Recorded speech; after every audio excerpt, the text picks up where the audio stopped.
For more on this, we're now joined by Maurice Smithers, the Director of the South African Alcohol Policy Alliance in South Africa. Maurice, a very good evening to you. Thank you so much for joining us. Welcome to Prime News on 3. Good evening. Thanks very much for having us. First of all, are taverns being targeted as we see an increase in tavern shootings, or is it simply a case of criminality? Well, as one of the speakers said in your segment, on the same day that one of the taverns was hit, a hair salon was hit as well. So I think there's a general crime problem. I think also, by the way, that something that none of the people who commented in your earlier segments has spoken about the issue of gun control. And we know that that's actually been an issue that is supposed to be being addressed, that there is a firearms control bill that's also pending. So we need to take that into account as well.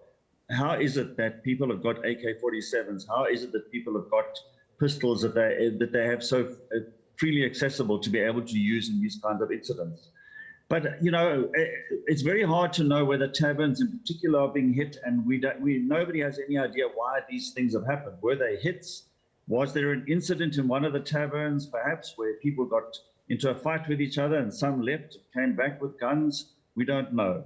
We do know, though, that there is violence associated with taverns, which happens on a regular basis. And we've been saying this since Enyobeni, because everybody's been talking about Enyobeni and the underage drinking that happened there, and the tragedy of losing 221 young lives. But we've been stressing that these things happen every single weekend in taverns across the country, and this weekend proved it. So there is clearly a link between violence and alcohol. And I think there's very definitely a need to improve the way in which alcohol outlets are run. We need better legislation. We need better enforcement of that legislation. And we also need better community control over what is happening, because it's been obvious in all of these cases where the community around have said that in most instances, the taverns who've been affected have been problems in the past. They've tried to raise the issues, but nobody takes any notice of them. So unless we actually take serious action to address the issue and not let it just get swept under the carpet in 2 weeks' time when something else hits the headlines, we are going to continue to face this going forward.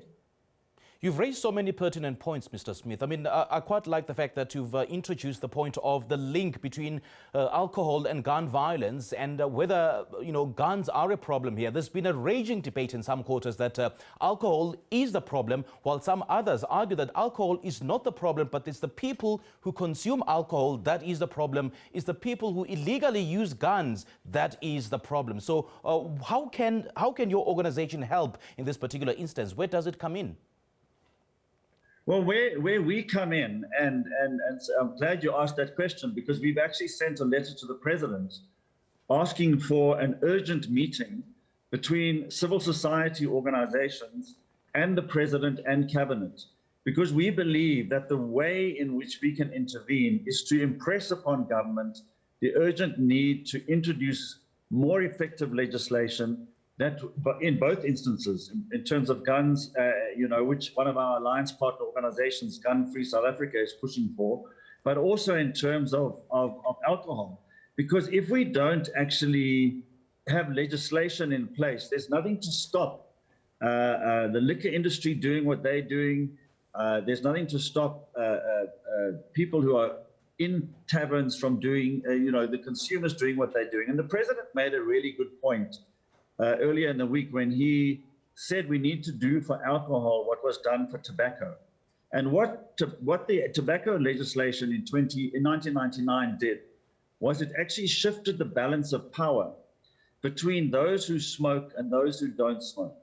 So before that legislation, if somebody was a smoker, they would actually, in many ways, hold hostage people around them who were not smokers, because they would smoke with little respect for the rights of other people around them.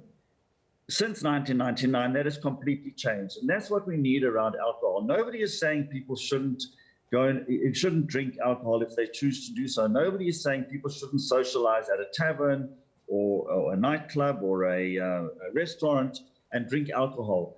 But it cannot be done at the expense of other people. It cannot be done at the expense of the rights of other people. So we have to tackle it on all fronts. And, one of the, you talk about in your Bheki, how is it that young kids end up going to a tavern when they want to celebrate pens down?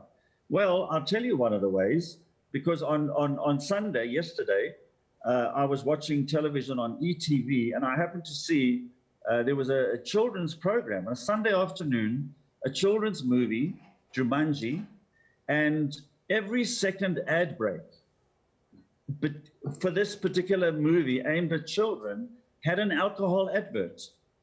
So what do we expect when the messaging that young people and people generally are getting all the time about alcohol, which is that alcohol is how you must celebrate. Alcohol is how you have to have alcohol to enjoy yourselves.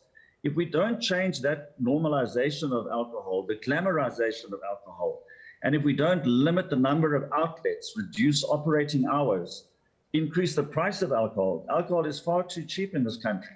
So it's not to stop people drinking, but get them drinking less. Unless we change all of those things, we're not going to change the culture of drinking, and these problems will continue. And that's a message that we are wanting to take to cabinet, to say this has to change, and you need to work with civil society. You need to hear the voice of civil society around these issues, because it's members of civil society that are losing their lives, as we saw in Bheki, and as we've seen over the last weekend in Soweto, Sweetwater and Katlehong. All right, Mr. Smithers, great chatting to you. Thank you so much for joining us. My pleasure. That was Maurice Smithers, the director of the South African Alcohol Policy Alliance in South Africa.